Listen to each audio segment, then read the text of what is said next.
Hola, buenas tardes. Mi nombre es Bernardo Marinati. Hoy vengo a hablarles de un tema que está íntimamente relacionado con el que hablamos antes, que tiene que ver con vida saludable.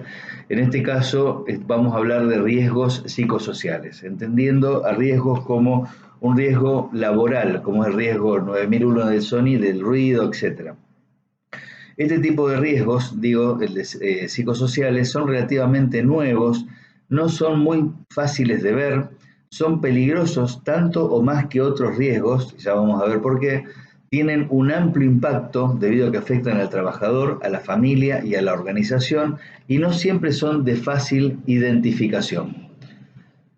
Uno de ellos es, por ejemplo, el mobbing, que también recibe el nombre de acoso laboral o violencia laboral, y es una situación en donde una o más personas de manera sistemática afectan la tranquilidad de una persona. Eh, Como les decía, también recibe otros nombres, como por ejemplo acoso psicológico, y deriva del verbo inglés to move, que significa acosar u hostigar. Eh, Hay tres tipos de moving. El moving descendente, que es de un jefe a un subordinado, el horizontal entre compañeros y ascendente de una persona empleada a un empleador o de un trabajador hacia su jefe. ¿Cómo se lleva a cabo el moving o cómo se manifiesta? Las formas más comunes son restringir las posibilidades de comunicación de la víctima, aislarla del resto de sus compañeros, juzgar el desempeño de manera injusta y ofensiva, cuestionar sus decisiones o deslegitimarlo frente a sus subordinados, no asignarles tareas o asignarles tareas sin sentido o humillantes, se le niegan permisos o capacitaciones, se lo amenaza continuamente con sanciones o despidos, tratarla como si no existiera, críticas o burlas a su vida privada, ataques a la sexualidad de la persona, agresiones a las creencias y valores, agresiones verbales, insultos, etc. Esas serían las formas de llevar a cabo el moving. El moving tiene además fases, que son 5. La primera es la de conflicto, que es el detonante. Está todo más o menos bien hasta que hay algún elemento, qué sé yo, que puede ser el espacio, puede ser la luz, la utilización del teléfono, la salida a fumar, la utilización del baño, horario de comedor, lo que fuese, que funciona como detonante. Ese conflicto funciona como detonante.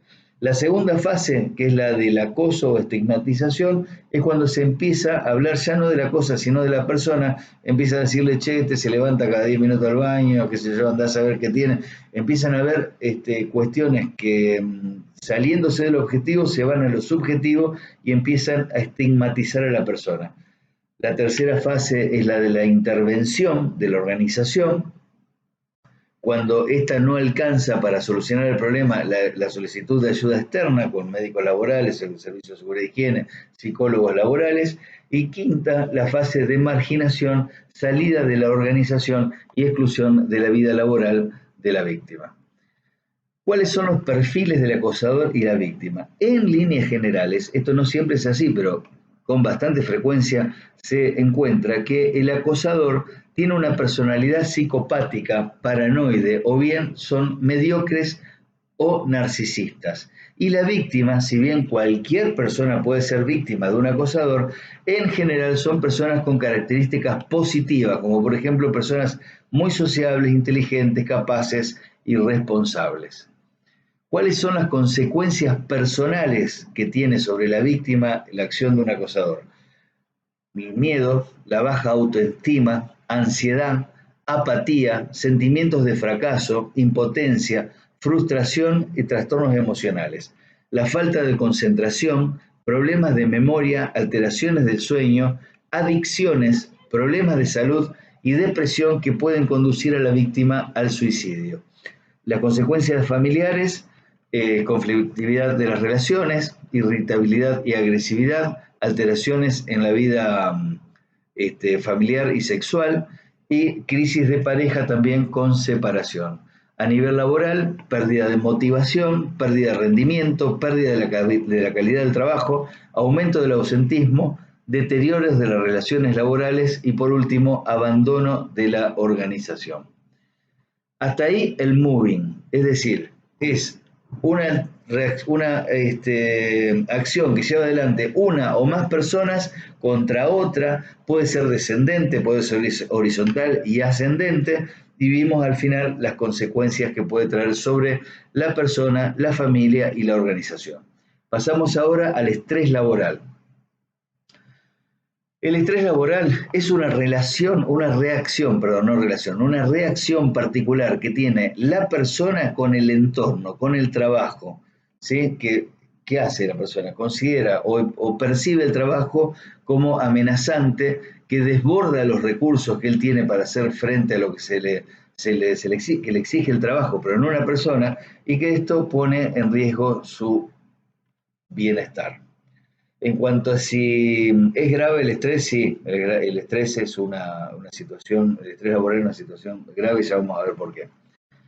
¿Cuáles son las fuentes? El entorno físico, por ejemplo, la iluminación, el ruido, la temperatura, la falta de espacio, funciones del puesto de trabajo, del mismo puesto de trabajo, por ejemplo, el ritmo de trabajo, los turnos, falta de control, exceso de trabajo, el rol y las relaciones sociales, por ejemplo, la rivalidad entre compañeros o relación ascendente o descendente, ambigüedad de roles, cuando no se sabe exactamente quién es el jefe, quién es el que manda, a quién debe uno responder, una mala relación entre las personas y también una falta de promoción a la trayectoria profesional. Cuando la persona realmente no recibe una promoción por su trabajo como su trabajo en general, digamos, con premios y demás, empieza a sentir estrés laboral. También la evolución de sistemas de tecnología también es un elemento que produce estrés laboral. Lo vimos hace unos años con la aparición del Word y el Excel, y ahora lo estamos viendo con el tema de las plataformas. Esta forma de dar un curso, por ejemplo, también es una evolución de sistemas de tecnología que, si uno no se adapta, va a producir seguro un estrés laboral. ¿Cuáles son las consecuencias del estrés laboral? Trastornos de salud como trastornos endocrinos, inmunológicos, respiratorios, cardiovasculares, trastornos psíquicos, que son quizás los que primero se manifiestan, como la ansiedad, los miedos, las adicciones, la irritabilidad, etc. Trastornos en las relaciones familiares, trastornos en el ambiente de trabajo. Como para hacer un resumen, el estrés laboral es una percepción del trabajador acerca de que el entorno le es amenazante y está produciéndole un daño, y que realmente termina produciéndole un daño. Y el moving, acoso laboral o violencia laboral, es cuando una o más personas accionan sobre una persona y ésta sufre las consecuencias más o menos parecidas. Y por último vamos a hablar del síndrome del hombre quemado. Es una consecuencia del estrés laboral y se caracteriza por un agotamiento emocional, una despersonificación, ¿sí? Una baja realización de las personas, y que ocurre muy frecuentemente en personas que trabajan con personas, por ejemplo, médicos y, por ejemplo, educandos. Son personal de educación. Ahí se aparece con más frecuencia. Aparece también, por supuesto, yo lo he visto en personas que atienden al público en organizaciones gubernamentales, donde tienen que atender mucha cantidad de gente por día, con un montón de problemas diferentes todos los días, y ahí también se produce. ¿Cuáles son las características? Se trata de un síndrome de no adaptación, es decir, un síndrome de estrés crónico, en donde se van perdiendo progresivamente las capacidades laborales, las competencias personales para responder adecuadamente a las exigencias del trabajo, hasta que la persona llega a tener una sensación de desgaste total. ¿Cuáles son los desencadenantes? La despersonificación, es decir, el trabajador empieza a perder compromiso directo con la tarea, la cual la hace de manera automática. La desensibilización emocional, es decir, que la persona no reacciona adecuadamente a nivel emocional frente a las situaciones que el trabajo le presenta. Y la disminución de la capacidad de iniciativa y la sensación de bajo logro personal. Es cuando otra vez no hay recompensas o reconocimiento. ¿Cuáles son las consecuencias? Las personas caen en cuadros depresivos, se sienten vacías, sin proyecto de vidas. Si esto avanza puede producir o llevar a cuadros de salud muy complicados, irreversibles, con riesgos de muerte, tendencia a suicidio, consumo de drogas, alcohol, etc. En resumen, podemos decir entonces que en el caso de estrés y burnout, el agresor no es una persona física, sino que es la propia organización, o mejor dicho, deficiencias en la organización. ¿Qué podemos hacer frente a esto? Hay dos grandes alternativas, el preventivo y la reducción de daños.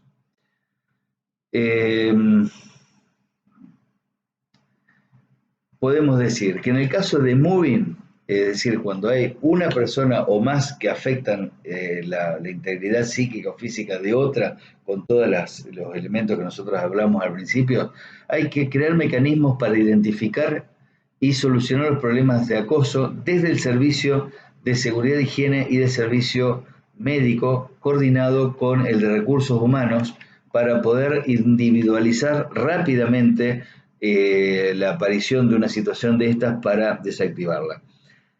Un consejo que se ha dado, no sé si es el correcto o no para todas las organizaciones, o todas las organizaciones no debe ser igual, prever duras sanciones para los casos comprobados